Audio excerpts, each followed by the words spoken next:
It's so hard to get back on the mat when life gets in the way, and if the thought of starting over feels exhausting, just commit to watching this video. I'm Sushmita, but you can call me Sushi, and today I'm going to give you the exact 4-class framework to get you back on your mat without the guilt or the frustration.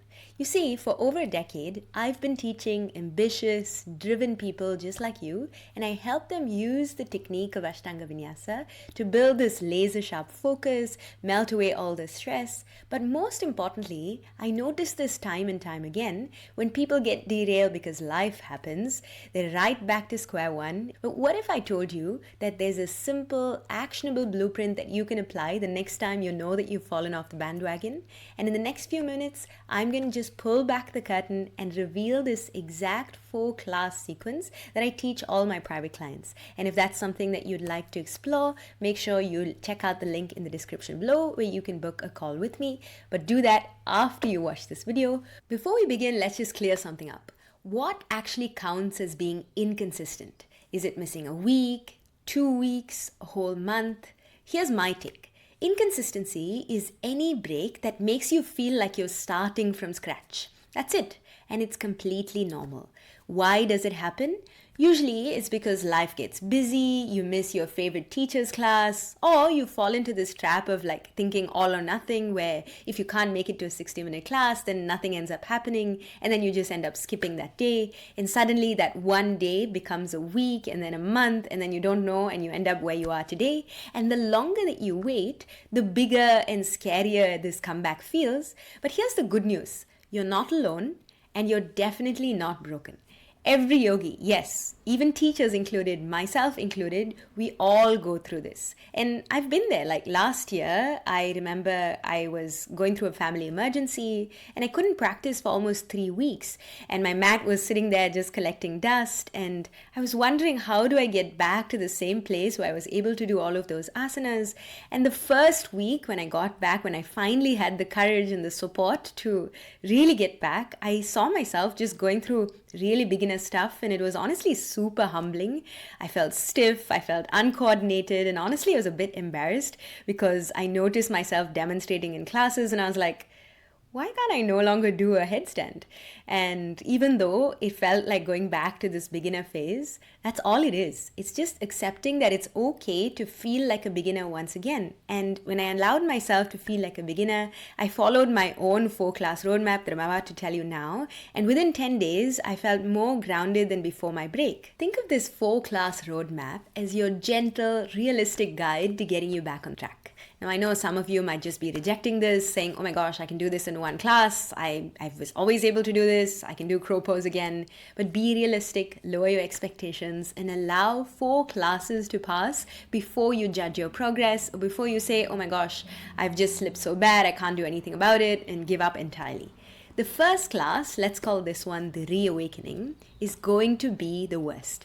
You might feel terrible, you might feel like you're in someone else's body, you'll be sore, you'll be off balance, you'll notice a huge difference between your left and right sides. You might even feel a little bit defeated, and you'll think, oh my gosh, everyone is looking at me, everyone's judging me. But most importantly, you'll be judging yourself for not being able to do what you were able to do even a few weeks or a few months ago. And that's completely normal.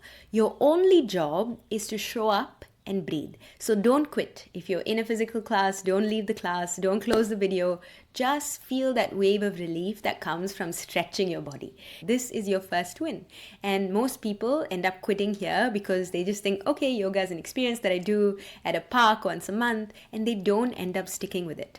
But for you, I want you to just do this class to set yourself up for the second class. So I don't want you to push yourself so much that you end up sore or injuring yourself and you never come back. So start with a shorter, gentler class, one that actually prepares you through breathing. There's no need to jump into a complex one, but you're setting yourself up for the second class. The second class is all about working with your body. Now, you're probably going to be sore from the first class. Expect it. Your body's going to kind of give you all these excuses, and your instinct might be to rest it out and just like completely not do anything. But gentle movement is the best way to work out those kinks. Expect the soreness. The body is almost saying, wow, you're moving me after such a long time.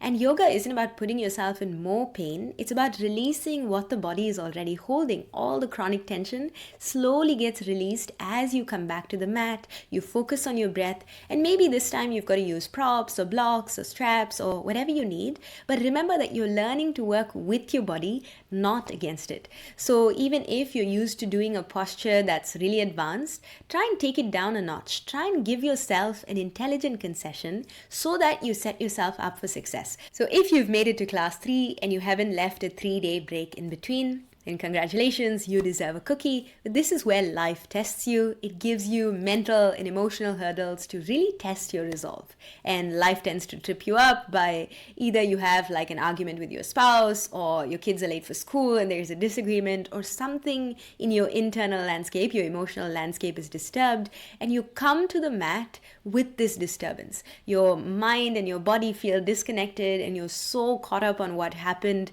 And this time it's a little bit harder to just flow through the poses, even though your body isn't in as much pain and you aren't so resistant to it. Your mind is still in a little bit of pain.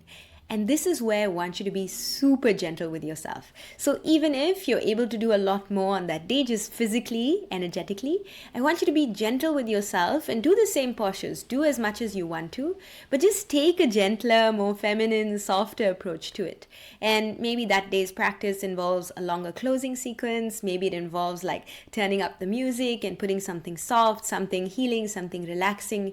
Because I want you to see the practice as not a way to get fitter, but rather a way to heal. So use class number 3 to really just connect with yourself and let go of expectations of how it should look, and just be super, super, super kind to yourself, because that's the only way you're going to make it to class 4. Unless you've been through something major like a pregnancy or a surgery, it only takes about 4 classes to find your groove again. So by class 4, you'll start to see how things are beginning to shift. You've worked through the physical awkwardness, you've even dealt with the emotional resistance, and now you'll start to find that you can access real moments of mental calm and stillness. And in a way, this is kind of your real first class back, because the previous 3 were just about clearing out the gunk, and this is where the real work begins. And now you're ready to build momentum, to build consistency. But what happens is that after class 4, maybe you haven't set enough structures, or you don't have a community or accountability, or you haven't found a teacher yet to hold you in position when life gets busy again.